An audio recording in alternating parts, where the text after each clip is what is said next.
মহিলাটি একটু এগিয়ে এল। চাঁদের আলো আমি দেখতে পেলাম তিনি প্রায় ৬০ বছরের একজন মহিলা।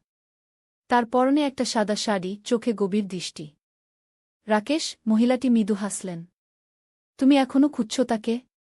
সে তোমার কল্পনা, জানো না? আমি জোর দিয়ে মাথা নাড়লাম। না, সে আমার ভাই। আমরা একসাথে এসেছি এখানে। আপনি কে? আমার ভাই কোথায়? মহিলাটি আমার হাত ধরলেন। আমি সাবিত্রী। আমি এই অঞ্চলের একজন গণক।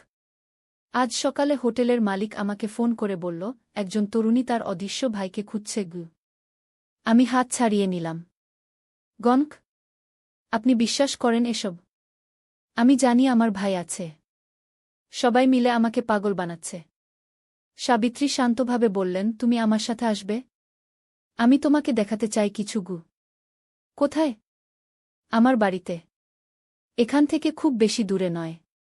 সেখানে তুমি রাকেশকে দেখতে পাবে। আমি দ্বিধায় পড়লাম। এই অপরিচিত মহিলার সাথে যাওয়া কতটা নিরাপদ? কিন্তু রাকেশকে খুঁজে পাওয়ার আশায় আমি রাজি হয়ে গেলাম। আমরা জঙ্গলের মধ্য দিয়ে হাঁটতে লাগলাম। প্রায় আধ ঘণ্টা হাঁটার পর আমরা একটা ছোট কুটিরের সামনে পৌঁছালাম। সাবিত্রী দরজা খুলে আমাকে ভেতরে যেতে বললেন।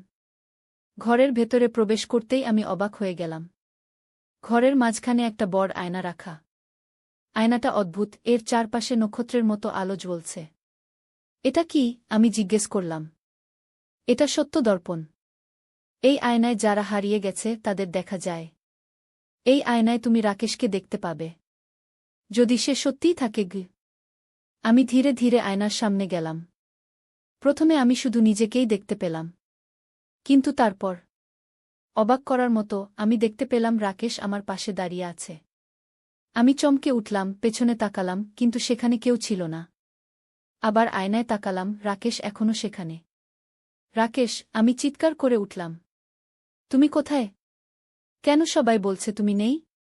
আয়নার ভেতরের রাকেশ মুখ খুলল। কোমল, আমি আটকা পড়ে গেছি। কোথায়? কিভাবে? আমি জানি না। আমি শুধু জানি আমি আর এই দুনিয়ায় নেই। কিন্তু আমি তোমাকে সবসময় দেখতে পাই। তোমার সাথে থাকি। আমি সাবিত্রীর দিকে ফিরলাম। এটা কি?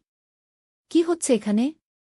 সাবিত্রী ধীরে ধীরে বললেন, কোমল, তুমি কি কখনো ভেবে দেখেছ তোমার পরিবারে কেউ রাকেশের কথা বলে না কেন? তোমার বাবা মা কেন তার ফটো রাখেন না? আমি অবাক হয়ে ভাবলাম, সত্যিই তো। আমার বাবা মা কখনো রাকেশের কথা বলেন না। বাড়িতে তার কোনো ছবি নেই। আমার বন্ধুরাও কখনো তার কথা জিজ্ঞেস করে না। কারণ, সাবিত্রী বললেন, রাকেশ কখনোই ছিল না। সে তোমার কল্পনা। না, আমি প্রবলভাবে মাথা নাড়লাম। তা হতে পারে না। আমি তার সাথে কথা বলি। আমরা একসাথে খাই, ঘুরি। তুমি একাই খাও, একাই ঘুরো। রাকেশ তোমার মনেই আছে। সে তোমার কল্পনার বন্ধু, যাকে তুমি তৈরি করেছ যখন তুমি ছোট ছিলে। এবং তুমি তাকে ছাড়তে পারোনি। আমি আয়নার দিকে তাকালাম। রাকেশ এখনও সেখানে, আমার পাশে দাঁড়িয়ে। কিন্তু আমি তাকে এখন দেখতে পাচ্ছি। হ্যাঁ, কারণ এই আয়না তোমার মনের গভীরে লুকিয়ে থাকা সত্য দেখায়। তুমি জানো রাকেশ নেই, কিন্তু তুমি তাকে ছাড়তে চাও না। তাই তুমি তাকে আসল করে তুলেছ। আমি হতবাক হয়ে গেলাম। কিন্তু গতকাল রাতে সে আমাকে বিয়ের প্রস্তাব দিয়েছিল। সাবিত্রী একটু কাছে এলেন। সেটাই তোমার মনে সন্দেহ জাগিয়েছে। কারণ তুমি জানো একজন ভাই তার বোনকে বিয়ের প্রস্তাব দেয় না। তুমি নিজেই জানো এটা অস্বাভাবিক। সেই অস্বাভাবিকতার কারণেই তোমার মনের গভীরে লুকানো সত্য বেরিয়ে আসার চেষ্টা করছে। যে সত্য হল, রাকেশ আসলে নেই। আমি আয়নায় আবার তাকালাম। রাকেশ এখন হাসছে, একটা অদ্ভুত, বিকৃত হাসি। আমি কাঁপতে শুরু করলাম। আমি কি পাগল? না, সাবিত্রী আমার কাঁধে হাত রাখলেন। তুমি শুধু একা ছিলে। তোমার একটা সঙ্গী দরকার ছিল। তাই তুমি রাকেশকে তৈরি করেছ। আমি একটু পেছনে সরে গেলাম। আমি বিশ্বাস করতে পারছি না। আমি নিশ্চিত রাকেশ আছে। আমরা একসাথে বড় হয়েছি। সাবিত্রী একটা পুরানো খাতা বের করলেন। এটা দেখো। এই ডায়েরি আমার কাছে পৌঁছেছে বহু বছর আগে। একটা ছোট মেয়ের ডায়েরি। আমি ডায়েরিটা হাতে নিলাম। প্রথম পাতায় লেখা, আমার নাম কোমল। আমার বয়স ৮ বছর। আজ আমি একটা নতুন বন্ধু পেয়েছি। তার নাম রাকেশ গ। আমি অবাক হয়ে পাতা উল্টাতে লাগলাম। ডায়েরির প্রতিটি পাতা রাকেশের সাথে আমার কথোপকথন, আমাদের খেলাধুলা, আমাদের গল্প। আমার নিজের হাতের লেখা। এটা এটা আমার ডায়েরি। কিন্তু তুমি এটা কোথায় পেলে? তোমার মা দিয়েছেন। তিনি চিন্তিত ছিলেন। তোমার এই কল্পনার বন্ধু কখনোই যায়নি। তুমি বড় হয়েছ, কিন্তু রাকেশও তোমার সাথে বড় হয়েছে। তোমার মা আমাকে এখানে ডেকেছিলেন। তিনি জানতেন তুমি এই ট্রিপে আসছ। তিনি চেয়েছিলেন তুমি এবার মুক্তি পাও। আমি ডায়েরির পাতা উল্টাতে লাগলাম। শেষ পাতায় আমার মায়ের হাতের লেখা, আমার মেয়ে কোমল, আমি জানি তুমি একা নও। রাকেশ সবসময় তোমার সাথে আছে। কিন্তু এবার তোমাকে বাস্তবতা মেনে নিতে হবে। রাকেশ নেই। তোমাকে নিজের জীবন বাঁচতে হবে গু। আমার চোখ থেকে জল গড়াতে শুরু করল। আমি আয়নার দিকে তাকালাম। রাকেশ এখনও সেখানে, কিন্তু এখন সে আমার দিকে তাকিয়ে নেই। সে যেন অন্য কোথাও তাকিয়ে আছে। রাকেশ আমার কল্পনা? আমি সত্যিই পাগল? না, তুমি পাগল নও, সাবিত্রী বললেন। তুমি শুধু একজন নির্মল বন্ধু চেয়েছিলে। এবং তোমার মন তোমাকে সেই বন্ধু দিয়েছে। কিন্তু এখন তোমাকে বাস্তব জীবনে ফিরতে হবে। তোমাকে রাকেশকে বিদায় জানাতে হবে। আমি কাপা হাতে আয়নার দিকে হাত বাড়ালাম। আমার আঙুল আয়নার পৃষ্ঠে ছুঁয়ে গেল। রাকেশও তার হাত বাড়াল। আমাদের আঙুল আয়নার দুপাশে ছুঁয়ে গেল। কিভাবে কিভাবে আমি তাকে বিদায় জানাব? সে তো আমার অংশও। তোমাকে তাকে মুক্তি দিতে হবে। বলো তাকে সে যেতে পারে। তুমি ঠিক আছো। তুমি একা নও। আমি আয়নায় থাকা রাকেশের দিকে তাকালাম। আমার চোখ দিয়ে অঝরে জল পড়ছিল। রাকেশ, তুমি আমার কল্পনা? তুমি আসলে আমার ভাই নও? আয়নার ভেতরের রাকেশ এবার আমার দিকে ফিরল। আমি তোমার মনে জন্ম নিয়েছিলাম কোমল। যখন তুমি ৮ বছরের ছিলে। তোমার বাবা মা ব্যস্ত ছিলেন। তুমি খুব একা ছিলে। আমি তোমার কল্পনা গি। আমি বিশ্বাস করতে পারছিলাম না। কিন্তু তুমি এত বাস্তব। আমি তোমাকে দেখতে পাই, তোমার সাথে কথা বলি। কারণ তুমি আমাকে বাস্তব করেছ। কিন্তু আমি আর তোমার দরকার নেই কোমল। তুমি এখন বড় হয়েছ। তোমার নিজের জীবন আছে গি। তুমি কি এই আয়নায় আটকা পড়ে গেছ? না, আমি তোমার মনে আছি। এই আয়না শুধু তোমাকে আমাকে দেখার সুযোগ করে দিয়েছে। কিন্তু এবার আমাকে যেতে দাও কোমল। তুমি মুক্তি পাও, আমিও মুক্তি পাই গু। আমার বুক ফেটে যাচ্ছিল। কিন্তু আমি তোমাকে হারাতে চাই না। তুমি আমাকে হারাবে না। আমি সবসময় তোমার স্মৃতিতে থাকব। কিন্তু এবার তোমাকে বাস্তব জীবনে ফিরতে হবে গু। আমি দীর্ঘ নিঃশ্বাস নিলাম। রাকেশকে ছেড়ে দেওয়ার কথা ভাবতেই আমার বুক ভারী হয়ে উঠল। কিন্তু আমি জানতাম এটাই সঠিক পথ। বিদায় রাকেশ, আমি কাপা গলায় বললাম। তুমি সবসময় আমার স্মৃতিতে থাকবে গি। আয়নার ভেতরের রাকেশ হাসল, তারপর ধীরে ধীরে অদৃশ্য হয়ে গেল। আয়নায় এখন শুধু আমার প্রতিবিম্ব। সাবিত্রী আমার কাঁধে হাত রাখলেন। তুমি সাহসী মেয়ে কোমল। এটা সহজ ছিল না গু। আমি চোখের জল মুছে বললাম, এবার আমি কি করব? তুমি নতুন জীবন শুরু করবে। তোমার মা তোমার জন্য অপেক্ষা করছেন গি। আমার মা? তিনি এখানে? হ্যাঁ। তিনি আমার সাথে যোগাযোগ করেছিলেন। তিনি জানতেন তুমি ঠিক এই সময়ে এখানে আসবে গি। সাবিত্রী আমাকে বাইরে নিয়ে গেলেন। বাইরে চাঁদের আলো আমি দেখতে পেলাম, আমার মা দাঁড়িয়ে আছেন। মা, আমি ছুটে গিয়ে তাকে জড়িয়ে ধরলাম। মা আমাকে আদর করলেন। বাছা, তুমি ঠিক আছো? হ্যাঁ মা গু। আমি কাঁদতে কাঁদতে বললাম। আমি এতদিন রাকেশকে নিয়ে গি। আমি জানি বাছা, মা আমার চুলে হাত বুলাতে লাগলেন। তুমি যখন ছোট ছিলে, ভয়ানক একা ছিলে। আমরা দুজনে কাজে ব্যস্ত ছিলাম। তুমি রাকেশকে তৈরি করেছিলে। তোমার কল্পনার বন্ধু। কিন্তু তুমি কখনো তাকে ছাড়তে পারোনি। এমনকি বড় হবার পরেও। কিন্তু কেন আপনারা আমাকে কিছু বলেননি? আমরা চেষ্টা করেছিলাম। কিন্তু তুমি এত জোর দিয়ে বিশ্বাস করতে রাকেশ সত্যি আছে। আমরা ভয় পেয়েছিলাম। ডাক্তারেরা বলেছিলেন তোমাকে ধীরে ধীরে বাস্তবতা বুঝতে দিতে হবে। এই ট্রিপই ছিল সেই সুযোগ। তাই আপনি আমাকে একা পাঠিয়েছিলেন? হ্যাঁ। এবং সাবিত্রীর সাথে যোগাযোগ করেছিলাম। তিনি এই অঞ্চলে সুপরিচিত একজন মনোবিদ। তিনি এই পদ্ধতি ব্যবহার করেন। সত্যদর্পণ। যাতে রোগীরা তাদের ভ্রম মুক্তি পেতে পারে কি।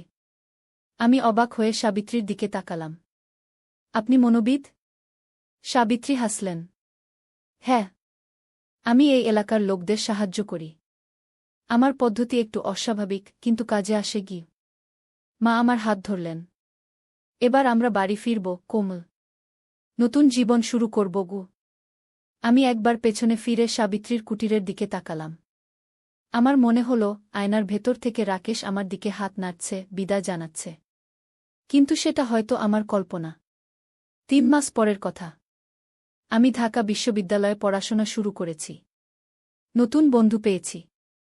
হোস্টেলে থাকি। জীবন এখন অনেক বদলে গেছে। আমার থেরাপি চলছে। মনোবিদ বলেছেন আমি অনেক ভালো আছি।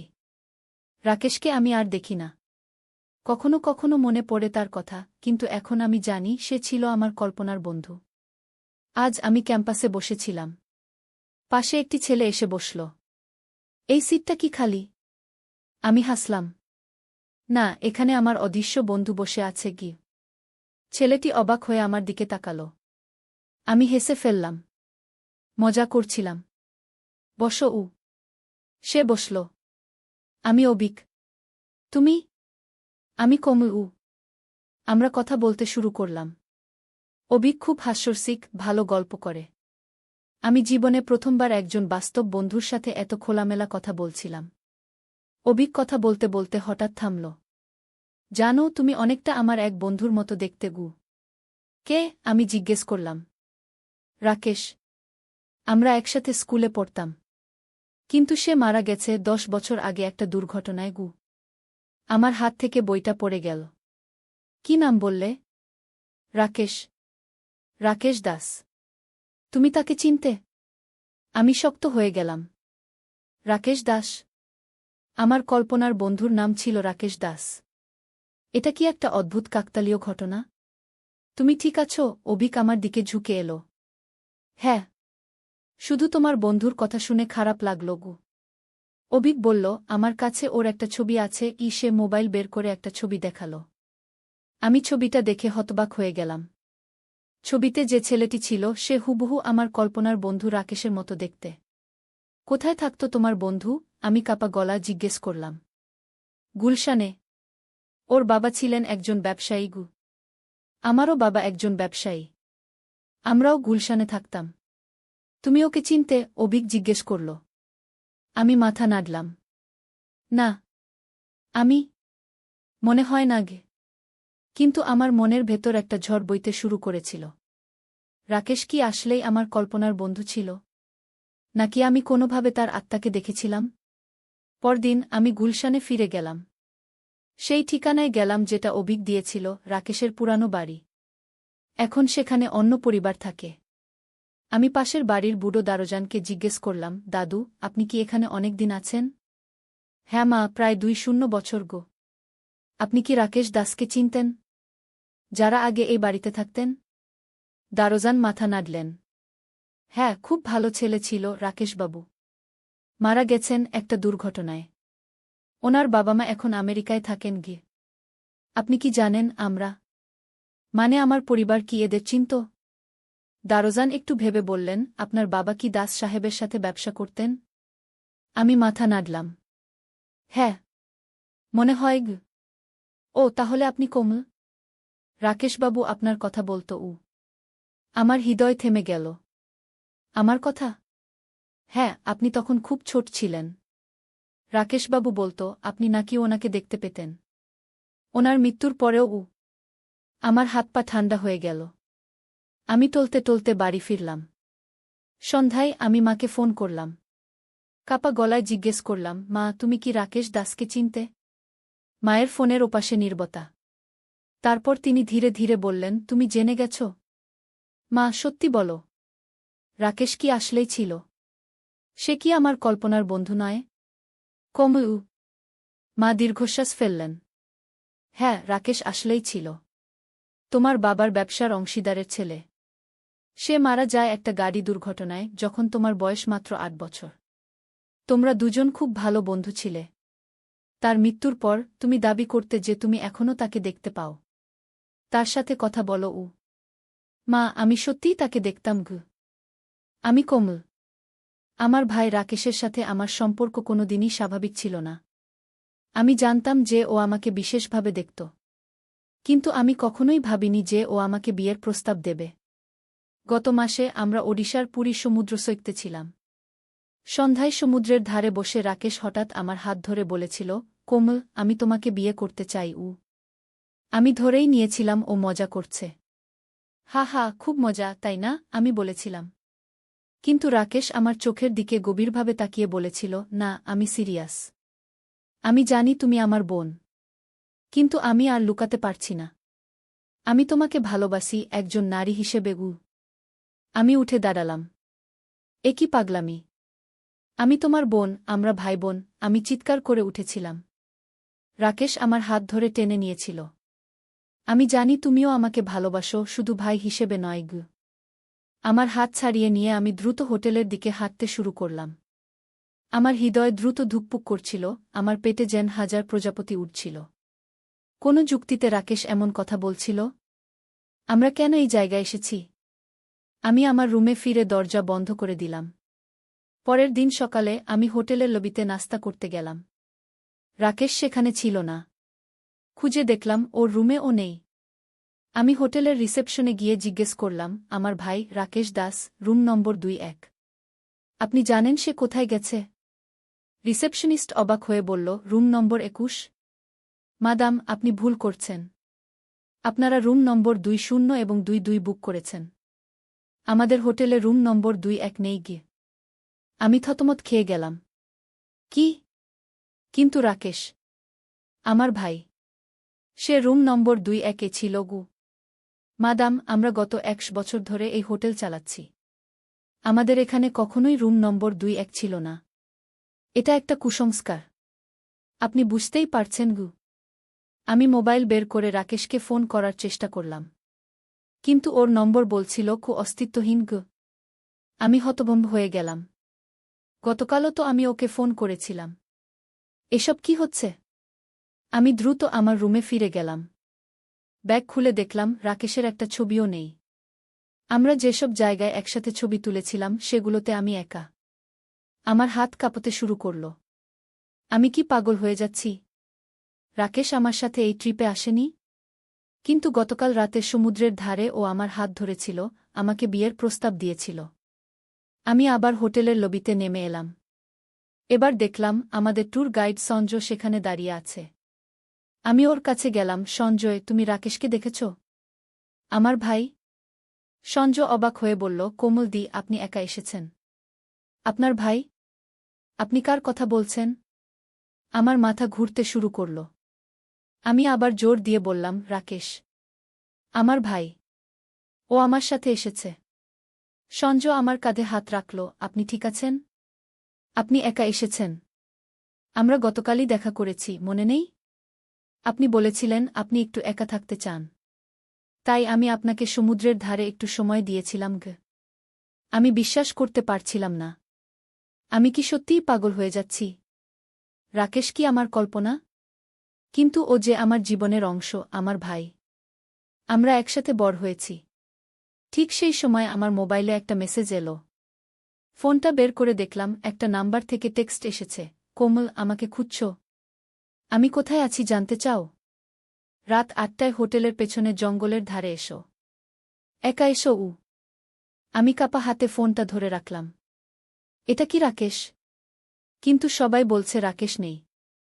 আমি কি স্বপ্ন দেখছি? কিন্তু এই মেসেজটা বাস্তব। পুরো দিনটা আমি একটা আজব অস্বস্তি নিয়ে কাটালাম। কখনো মনে হচ্ছিল হয়তো আমি আসলেই পাগল হয়ে যাচ্ছি। কিন্তু আমার মনের গভীরে একটা বিশ্বাস ছিল, রাকেশ আছে। ও আমার ভাই। আমরা একসাথে এই ট্রিপে এসেছি।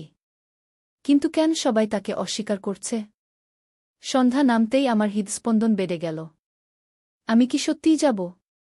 এটা কি কোনো ফাঁদ? কিন্তু আমার সব প্রশ্নের উত্তর পাওয়ার জন্য আমাকে যেতেই হবে। রাত 8টা বাজতেই আমি হোটেলের পেছনের দিকে গেলাম। জঙ্গলের ধারে পৌঁছে দেখলাম অন্ধকারে একটা ছায়ামূর্তি দাঁড়িয়ে আছে। রাকেশ, আমি ডাকলাম। ছায়ামূর্তি আমার দিকে ফিরল। তুমি এসেছ? ভালো। এবার আমার সাথে এসো। আমি চিনতে পারলাম এটা রাকেশের গলা নয়।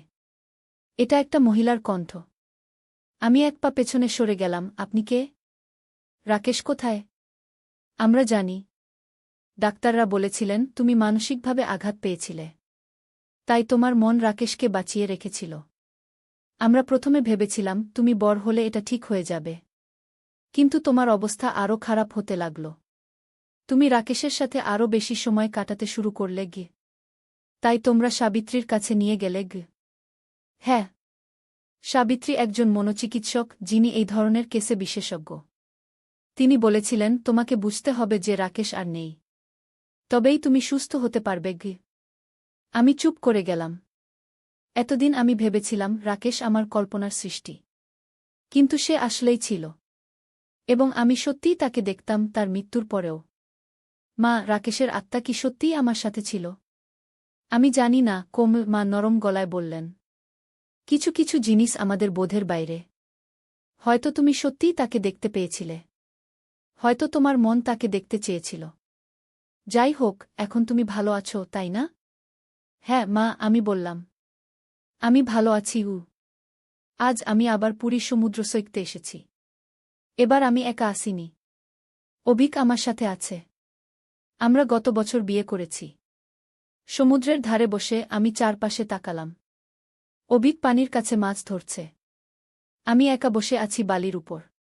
রাকেশ, আমি ডাকলাম, তুমি কি এখনো আশেপাশে আছো? কোনো উত্তর এলো না। বাতাস শুধু সমুদ্রের গর্জন নিয়ে এলো। আমি মৃদু হাসলাম। হয়তো রাকেশ এখন শান্তিতে আছে। হয়তো সে আমাকে অভিকের সাথে সুখী দেখে চলে গেছে। হয়তো সে কখনো আসলেই ছিল না, কেবল আমার মনের সৃষ্টি। কিন্তু আমার হৃদয়ের গভীরে আমি জানি রাকেশ আমার সাথে ছিল। সে আমার ভালোবাসত একজন বন্ধু হিসেবে। আর আমিও তাকে ভালোবাসতাম। বিদায় রাকেশ, আমি ফিসফিস করে বললাম। ধন্যবাদ আমার জীবনে থাকার জন্য। এখন তুমি যেতে পারো গো। সেই মুহূর্তে আমার মনে হলো একটা হালকা হাওয়া আমার চুলে বয়ে গেল, যেন কেউ আমার মাথায় হাত বুলিয়ে দিল। আমি চোখ বন্ধ করলাম। আমার ঠোঁটে একটা হাসি ফুটে উঠল। হয়তো কিছু কিছু বন্ধুত্ব মৃত্যুকেও ছাড়িয়ে যায়। কিন্তু এখন আমার সামনে নতুন জীবন। আমার সাথে অভিক আছে। আমি সুস্থ আছি, আমি ভালো আছি।